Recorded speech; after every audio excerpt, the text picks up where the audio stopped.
Magandang gabi po sa inyong lahat mga kababayan, sa ating mga kababayan po sa ibang bansa, magandang araw po sa inyo.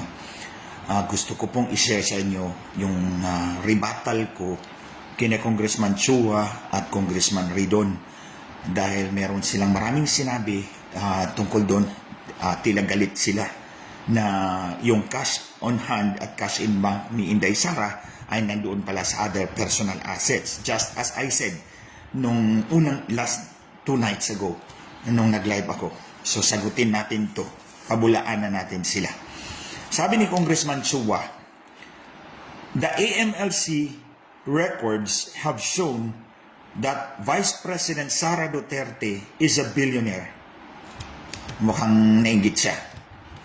It is an undisputed fact, not based on mere testimony, but on official documents and government records. So ito, pabulaan na natin ito mga kababayan. Nung sinabi ni Congressman Chua na bilyonaryo si Vice President Inday Sara. Tulad ng sinabi ko, yung 6,770,000,000 na paulit-ulit nilang ginagamit para siraan ang ating Vice President reflects the total transactions. Ito yung total ng lahat ng deposits at withdrawals sa mga bank accounts nila. So, dinagdag nila. Kung ano man yung dineposit, ano man yung withdraw, hindi iminus nila. Inad yun. So, naging 6.77 billion pesos. Covering a period of 20 years. 20 years yan from 2005 to 2025. So, kung i-divide po natin yung 6.77 billion ng 20 years, yung taunang total transaction is only 338.5 million. Hindi umabot ng 1 billion. So, on that score pa lang, hindi mo na pwedeng sabihin bilyonaryo si Inday Sara. Because yung 6.77 billion, pag dinivide mo ng 20 years, ang annual total is only 338.5 million pesos. Million, hindi billion. So, on that score pa lang, mali na si Congressman Chua. Pangalawa, yung 6,770,000,000 covers 630 covered transactions at 33 suspicious transactions. Tulad ng sinabi ko, pag sinabing suspicious, hindi ibig sabihin kurakot yan. Pag sinabing suspicious transaction, hindi mo sinubmit yung financial, trade, or justification kung bakit ka nag-transfer ng malaking amount, above 500,000 pesos. So it does not mean na ninakaw mo yan. Kulang lang ng dokumento. But they label it as suspicious. Anyway, yung 630 plus 33 is 663. I-divide mo yung 6,770,000,000 by 663 transactions. Ang average amount per transaction is only 10,211,000. Again, walang billion dyan. Imagine 6.77 billion divided by 662 transactions in all. Ang average amount per transaction is only 10,211,000 pesos. Walang billion diyan. Again, mali si Congressman Chua na sinabi niyang bilyonaryo ang Vice Presidente. Pangatlo, tingnan po ninyo uli yung sa GMA na the maximum amount ng total transactions, yung pinakamataas is in 2009, 704,928,000. Again, hindi umabot ng billion. Isang taon na yan na nagdagdag ng mga deposits at withdrawals ng AMLC. Hindi sila nagmaminus, nagdadagdag lang sila ng nagdadagdag. So, yung 705 million, again, hindi umabot ng 1 billion. Again, mali si Congressman Chua. So, in fact, yung 705 million, yung pinakamalaking transaction sa isang taon in 2009, pag dinivide mo ng 261 banking days, ang kailangan mo lang is 2,701,000 para ma-replicate mo yan, yung transaction na yan. Mag-deposit ka ng 2,701,000 today, i-withdraw mo bukas, every single day, yun ang gagawin mo for 261 banking days, ang kalalabasan, 705 million. May diniklara si Inday na 2.8 million. Ipasok doon. Explain niya yun. 2.8 million is enough to replicate 705 million in transactions. Mag-deposit ka lang, mag-withdraw ka lang ng 2.7 million every day. aabot ka ng 705 million. Again, hindi umabot ang billion. So maling-mali yung contention ni Congressman Chua na bilyonaryo si Inday. It's not fair to her. Kasi kung titingnan mo, paano naging undisputed fact yan? Based on official documents. And the official documents tells you, the official document tell us na hindi billion ang pinag-uusapan natin dito. The money that was used to transact, to deposit and withdraw is not and does not amount to 1 billion pesos. Ang average per year, 338.5 million lamang. You only need 10,211,000 to replicate 6.77 billion over 663 transactions. Kailangan mo lang ng 2.7 million para maabot mo yung pinakamalaking amount in 1 year, in 2009. So walang billion pinag-uusapan dito. Maling-mali si Congressman Chua. You know, if you insist on that view, Congressman Chua, that would be utterly misleading.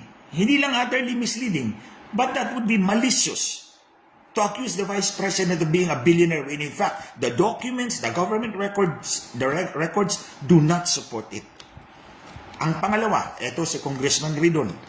Sinabi niya, nagalit siya, na na-explain ni Vice President Sara na yung cash on hand at cash in bank nasa other personal properties niya. And this is what I also said noong Webes ng gabi. Nang nag-live ako, sinabi ko, posible yung cash in bank at cash on hand nandoon sa other personal assets. Kasi nga, sabi nga ni Congressman Ridon, implausible. Hindi kapanipariwala. It undermines wealth disclosure guidelines requiring transparency. And most of all, sinabi niya, betrayal of public trust. Isiniswak talaga niya doon sa impeachable grounds for impeachment. Kasi di ba, betrayal of public trust is a ground for impeachment. Sinaswak talaga niya yung story niya doon. Anyway, sagutin natin yan. Tulad na ng sinabi ko noon sa unang live ko, cash is legally classified as personal property. Yung cash, legal yan. Ang definition yan is personal property. Bakit? Because it is movable. In fact, there are two kinds of personal properties. The tangible and the intangible. The tangible, yun yung nahahawakan mo. Cash on hand. Cash on hand is a tangible personal property. Nahahawakan mo. Cash in bank, hindi na siya tangible kasi ang pera nandun sa bangko. Intangible personal property. Ay baka absent si Congressman Ridon nung diniscuss ng kanyang professor ang nature ng cash as personal property. Kaya nagkamali-mali siya ngayon. That's the pinaka-innocent explanation. Absent siya. Baka nangahoy siya doon sa bukid. Kaya, that's my explanation, ha? A cash is legally classified as a personal property. Walang mali dyan kung ilagay mo sa other personal assets. Putting cash on hand or cash in bank in other personal properties in the SALN does not break any law. Walang batas na nilabag si Inday Sara dyan kung nilagay niya sa other personal properties. Thus, because of that, wala siyang nilabag. It is reasonable. It is probable. It is not unbelievable. So, mali siya doon na sinabi niyang implausible, unbelievable. It's believable perfectly because cash is classified as personal property. And then, pangalawa, Section 8 of Republic Act 6713. Republic Act 6713. Ito yung Code of Ethical Standards of Public Officials and Employees. Section 8, letter A.